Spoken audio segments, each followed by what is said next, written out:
This is Gary Atencio with CNTV, and today we're in North Carolina and Virginia. I am here with Ignite the Spark. In 2024, this collaboration of the Hope Institute, We Care Partnerships Network, and many others will break the silence and eradicate suicide. I am joined here with the President Richard and founder Sheyenne. Both of you, thanks so much for joining us here today. Thank you. Thanks for having us. I'm going to start off, first of all, Richard, you are the president of the Hope Institute. Share with us how your life of really serving others began for you. Yeah, so back in 2013, I received what I call an epiphany after many years of meditation and self-discovery. I received a message, hope, and within that message were four words: honesty, omnipotence, pure love, and essence. And from that point, I wrote a book called Hope Your Essence Navigation System and started helping people to understand what that was about, how to get to that point in your life. And then I quickly realized that we needed to be able to set up some kind of project or some kind of method, some venue to be able to give people the opportunity to experience these things without having to pay, because a lot of the people that we work with are sometimes cash strapped and that kind of thing and can't afford to pay. So I established the Hope Institute 501c3 nonprofit in 2017. And that's where we're at right now. I'm working with Shay and on the Spark That's project. excellent. Great story. Sheyenne is a founder, podcaster, and author. I mean, you have been equipping others to lead the change they want to see in their community. How did this passion kind of begin for you? Oh my goodness, there's so many places in my life that have contributed. Probably the most recent one was when a number of years ago, my husband and I went through a major crash. He was having some health challenges. He had to leave his business. We ended up losing most of the things people hold dear. And as a result, we kind of came face to face with some of the systems out here in our society. And we got really frustrated as we experienced firsthand how some of them work. And at that point in time, we both had some entrepreneurial background. We said, you know what? It's time for us to start creating new systems. We love we love Buckminster Fuller's quote, says, can't fight change, you got to create new systems that make the old ones obsolete. That's what we're about. Great, excellent. Richard, it has been called a silent epidemic. I mean, suicide is a major national public health issue here in the US. We have one of the highest suicide rates among wealthy nations. I mean, is there simply still not enough dialogue around this topic, would you say? Yes, I would agree with that. The silence is deafening. My dad was successful with suicide when I was 14. And back in those days, you did not talk about it. And it really basically destroyed my childhood. And I didn't have a male figure in my life. So yes, the dialogue has been less than it needs to be able to help people get through this. Excellent. Cheyenne, the annual U.S. suicide rate continues to increase. What can society do to change the trajectory of this growing epidemic? And is that really what Ignite the Spark really hopes to do? Absolutely. We understand that our mental health professionals are working extremely hard, and we're really looking to be kind of an adjunct to what they're doing, almost like a wraparound with what they've got going on, because there's so many things that people just aren't considering. I mean, we know that cyberbullying is a thing, and it is impacting our youth. We know that, some of the things that are happening on the internet in general are not good.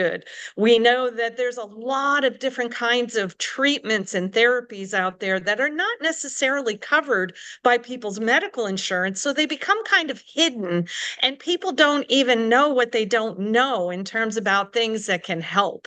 And then again, as you mentioned earlier, just getting the conversation going and bringing like-minded people together who want to create new healing communities, because that's another piece of what the Hope Institute is all about. And so we're looking to bring people together, get them out of their silos, and let's start to connect, collaborate, and create new solutions.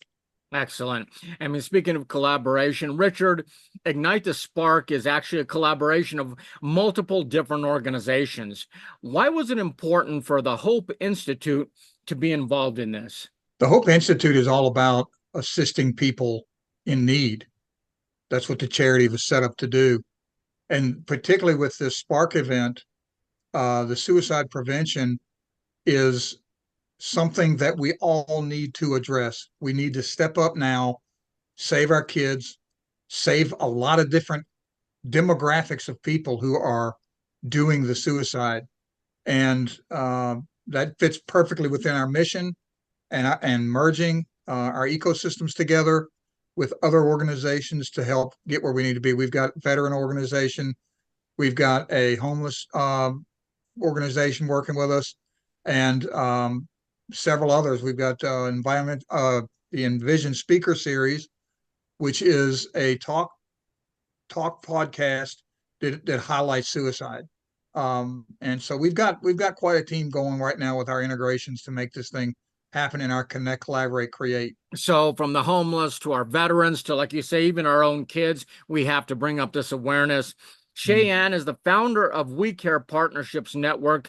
You have members who are actively creating solutions in our community. Was Ignite the Spark a good fit, would you say, for that reason? Absolutely. When we started We Care Partnerships a number of years ago, it was largely because we had met so many creative entrepreneurs and small business owners. We feel that small business owners are some of the most creative problem solvers there are.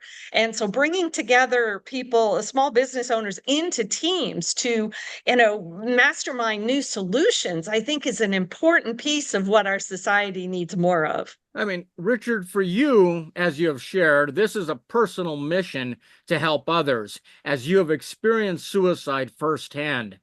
Tell us how has really hit home for you and probably for many other people out there that have experienced this same kind of tragedy that you have. The need for the voice, the need to be able to provide a venue for people like myself who experienced this loss of someone close to me through suicide is absolutely crucial. The There is no other venue that I know of that would be as beneficial as having open dialogue, access, and addressing the societal issues causing suicide. We have to do it. We have to realign our mind, body, and spirit, rejuvenate that, and we have to have kindness for all. That's what the Spark acronym is. And from a personal perspective, if I had had the kind of support that we're bringing to the table when I was going through this, I doubt that I would have had the same issues that I did. Absolutely, especially at a young age, as a teenager, but also for anyone who goes through this. Sheyenne, your focus has always been on people, really is the heart and soul of any business. Does this human-centric approach really help not only develop the human potential of the individual, but even of the organizations, would you say? Oh my goodness, yes. I'm hugely about helping more people to realize and actualize their human potential because, for me, it goes all the way back to high school. When I was doing a valedictory speech, I was talking about following your heart because there were so many people who were just running off to do things that, chasing where the greatest amount of money might be without stopping to think about, where's your heart in all of this? So, yeah, we have the potential to be able to develop a lot of individuals, a lot of organizations, and ultimately to help heal communities. That's what we really want to see.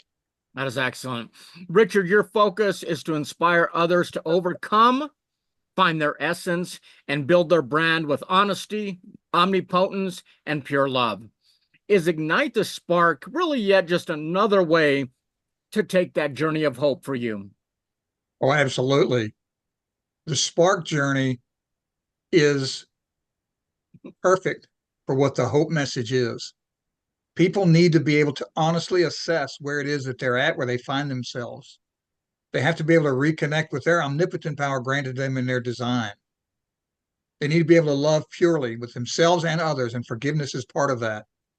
And then they need to really work toward finding their essence, which is our life's blood. We were granted an essence when we were created to do a purpose when we came here. And that's what we do. That's what we help people to do. And this Spark event, we're gonna really focus on hope.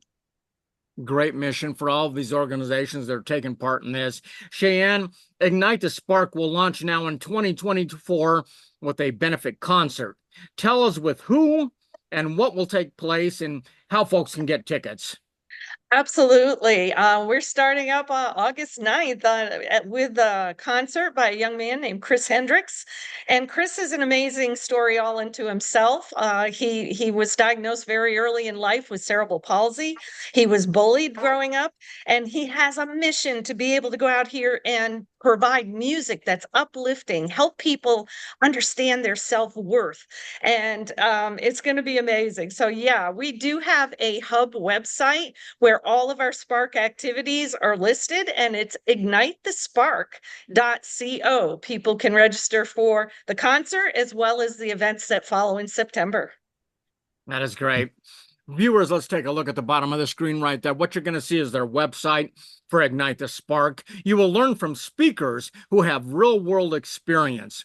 I mean, you can visit wellness practitioners who will provide new tools in body, mind, and spirit. I mean, together, we can build the energy towards new solutions. Once again, that is Ignite the Spark. Break the silence and eradicate suicide. This is Gary Atencio with CNTV, and if you don't know, now you know.